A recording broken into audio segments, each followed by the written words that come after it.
Amigas y amigos, retomamos la reflexión en este ya nuevo año que empezó ayer, ¿ya? Por tanto, primero de todo, desearles a todos y a todas un muy feliz año 2022, que ojalá la pandemia quede en retirada progresivamente, ¿ya? Este domingo se deja el texto de Lucas, más narrativo, se interrumpe para presentar la perspectiva propia de Juan, un evangelio más teológico, menos narrativo, más simbólico, todo él también, ¿no? Y por tanto se parte con el prólogo del evangelio de Juan, el capítulo primero, los primeros 18 versículos, ¿no? Este texto que vale la pena comenzar a leer es lo que querría comentar el día de hoy, ¿no? Dice así el texto, ¿ya? En el principio era el Verbo, y el Verbo estaba con Dios, y el Verbo era Dios. Este estaba en el principio con Dios.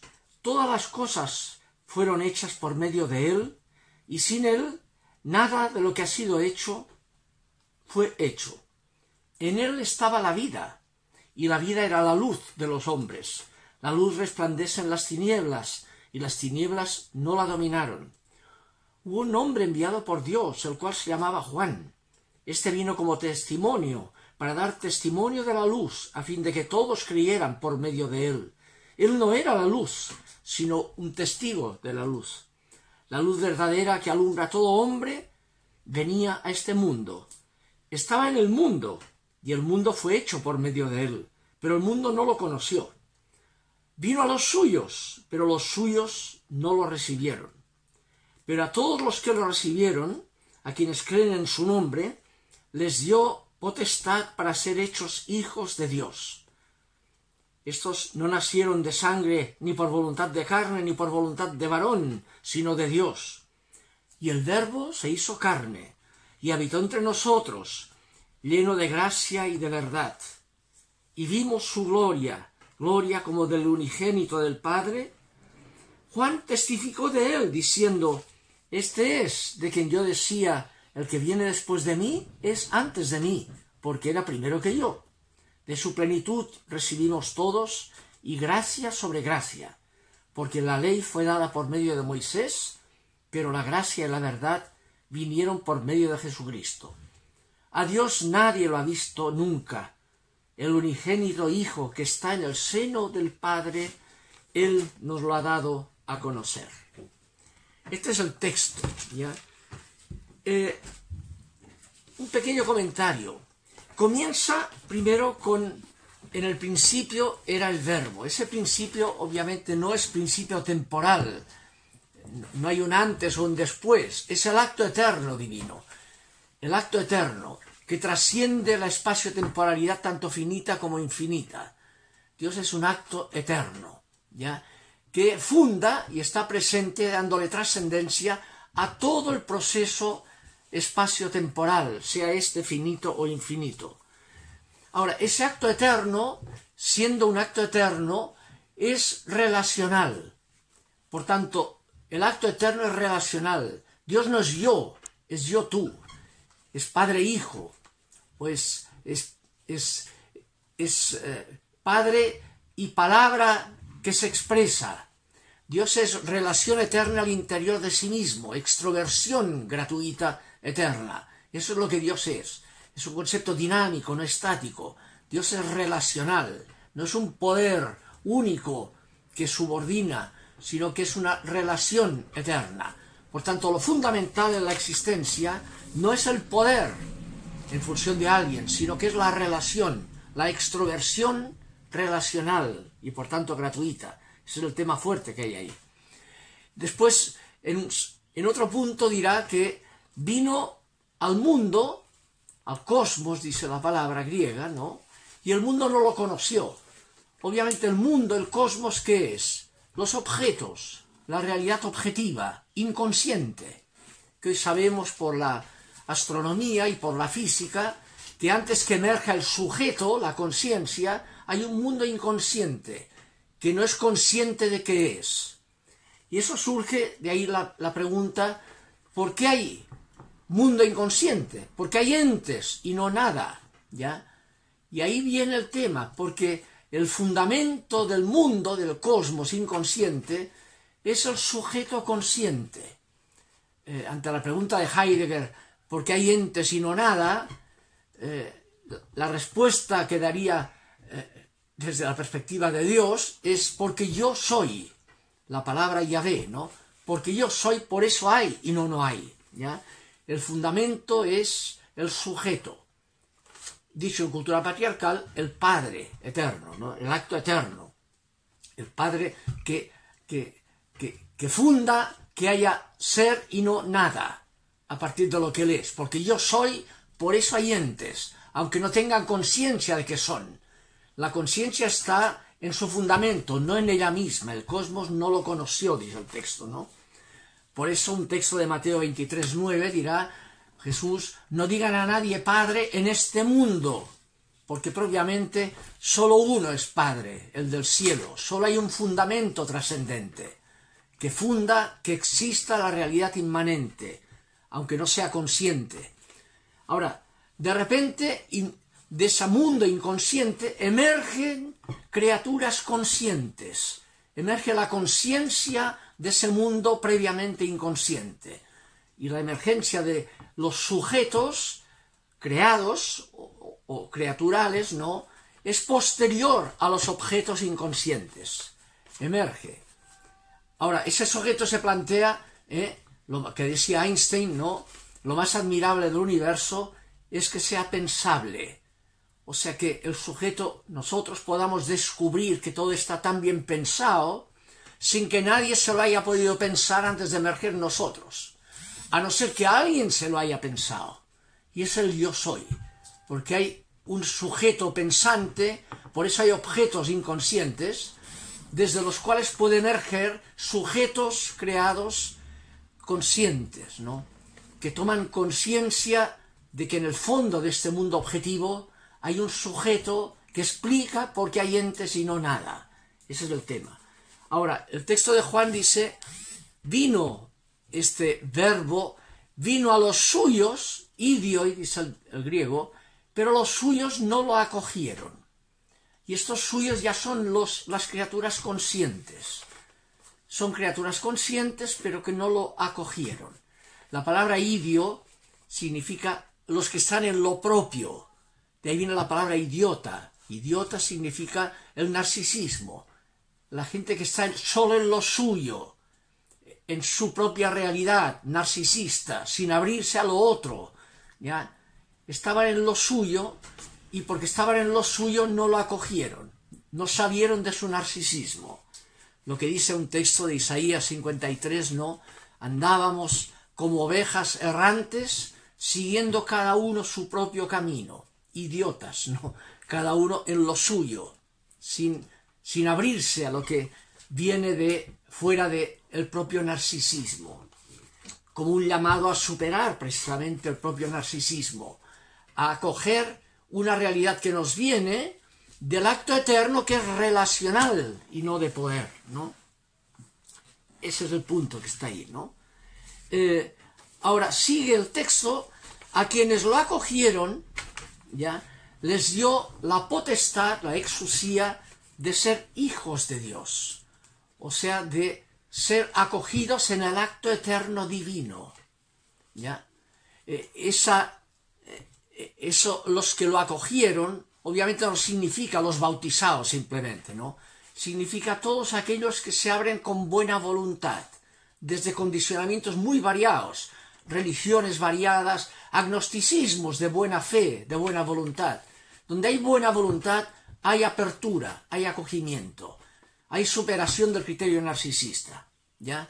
Por eso el texto de Gaudium et Spes 22, de la Constitución Gaudium et Spes, dirá que la gracia, ¿ya?, la tienen todos los hombres y mujeres de buena voluntad, en cuyo corazón actúa la gracia de una manera invisible. O sea, aunque no haya la mediación sacramental visible, ya donde hay buena voluntad, hay apertura, hay acogimiento, hay fe, aunque tome formas distintas esa fe, la buena voluntad. a lo que aludía el texto de Navidad, los angelitos a los pastores, ¿no? Gloria a Dios en las alturas, en el acto eterno, y paz a los hombres y mujeres de buena voluntad, eudoquía, la buena voluntad. Lo único que cierra el acogimiento de ese verbo de Dios, esa palabra, es el cerrarse contra la buena voluntad, la mala voluntad, ¿ya? Preferir el propio narcisismo a acoger la llamada a superar el narcisismo, ¿no? Y después culmina el texto del prólogo, el verbo se hizo carne, sarx egeneto. No dice se hizo hombre o ser humano, se hizo ser humano de carne y hueso. Ya vimos ahí el tema de la marginalidad. Y por eso usa un término, se hizo carne y puso su tienda entre nosotros. Puso su tienda es la correcta, la palabra dice eskenosen. El verbo skeno significa parar la tienda, lo que hacen los beduinos en el desierto, ¿no? Pues bien, paró su tienda, no vino de paso, se instaló en medio del mundo humano y de su mayoría marginal, se instaló, puso su tienda. Ese término skenosen que aparece aquí alude fonéticamente a quizá el himno más antiguo del cristianismo, que está en la carta a los Filipenses, citada por Pablo, el capítulo 2, el texto de la kenosis, ¿no? En que dice el verbo de Dios, siendo él de condición divina, se autovació de esa condición. Ekenosen es la kenosis. No la tomó en cuenta. Y por eso se hizo hombre y hombre en situación de esclavo y murió como un esclavo. Y en eso hemos reconocido que es el Señor. Filipenses 2 usa el término ekenosen. Se autovació. Que no, de ahí vienen las canoas, el cañón se vacía por dentro, ¿no? Se vació a sí mismo de esa dignidad, no la tomó en cuenta. Aquí el prólogo usa el término eskenosen. Hay una S de diferencia nomás, ¿no? Es otro verbo. Skeno significa poner la tienda. Pero usa ese término, que es la única vez que sale en el Nuevo Testamento, aludiendo fonéticamente al himno de Filipenses prepaulino de la kenosis. Se autovació, o sea, puso a su tienda, ekenosen, eskenosen, ¿no? Usa el término. Y ese parar la tienda, autovaciándose, es el significado que vimos de Belén, que es la marginalidad de la marginalidad, una cueva de Belén. Asumió la periferia, se hizo uno de la periferia. Y termina el versículo 18, a Dios nunca lo ha visto nadie, ¿ya? Nunca lo ha visto nadie. El unigénito de Dios que está en el seno del Padre, dice el texto. La palabra en el seno del Padre usa el término kolpos en griego, que significa vagina. Es como un tema que es madre, no padre, donde se llevan las guaguas, ¿no? Está en el seno, en la intimidad mayor, donde se llevan las guaguas, el Hijo. Desde ese seno se encarna, se hace carne, para dárnoslo a conocer, darnos a conocer esa intimidad de lo que Dios es, del acto eterno, y abrirnos a ella. Eso es lo que marcará también. Hay dos cosas que quería terminar. Una primera es que aquí aparece también el mediador, Juan Bautista, ¿no? Que aparece como el testimonio. Y el texto dirá, vino a dar testimonio de la luz que irrumpe, ¿no? Aunque él no era la luz, sino que viene a dar testimonio de la luz verdadera, que es esa irrupción. Y esa luz verdadera que ilumina nuestros ojos, ¿no? Para descubrir el llamado a abrirnos a ese acogimiento en el acto eterno, superando el narcisismo, la idiotez, ¿no? Lo propio, ¿ya? El tomar como criterio solo lo propio, ¿ya? Sino abrirnos que lo fundamental no es lo propio, sino lo que nos es dado gratuitamente, lo que nos es dado desde fuera de nosotros mismos, ¿no? Es gracia, la salvación es gracia, es recibida como don, lo fundamental es gratuito, no es lo que logramos como resultado de la propia idiotez, sino lo que nos es dado y a lo que nos interpela para acogerlo, ¿no? Ese es el tema fuerte, ¿no? El texto finalmente que tomó la liturgia de hoy, este domingo, de epístola, ¿no? es la carta a los Efesios, el capítulo 1, del versículo 1 en adelante, ¿no? Pero leo los dos últimos versículos, 17 y 18, que ya muestra en qué consiste el descubrir eso que se nos revela, que nos es dado, esa luz de un verbo que se hace carne, ¿ya? Para acogernos, para abrirnos a nosotros a la posibilidad de acceder a ese acto eterno, ser hechos hijos de Dios, voy a usar la expresión. Dice el texto de Pablo, ¿no?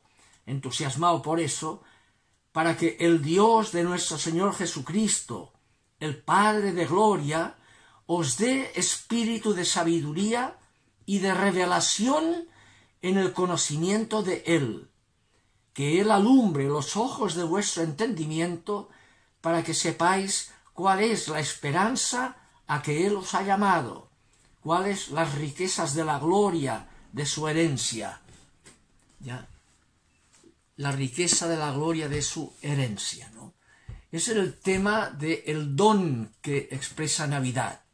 Dios se hace ser humano como uno para acogernos y abrirnos a recibir el don gratuito de ser hechos hijos en el Hijo, partícipes de la naturaleza divina, dirá una carta de Pedro, ¿no?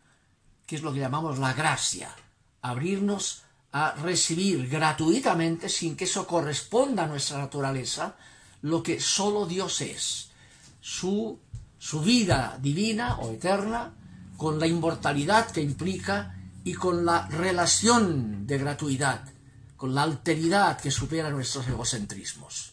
Eso es el don de Navidad que culmina. Seguiremos el próximo día todavía cómo este proceso después se proyecta ya en la vida adulta de Jesús, ¿no? Los textos de los próximos domingos. Que lo pasen bien, que tengan un feliz año 2022.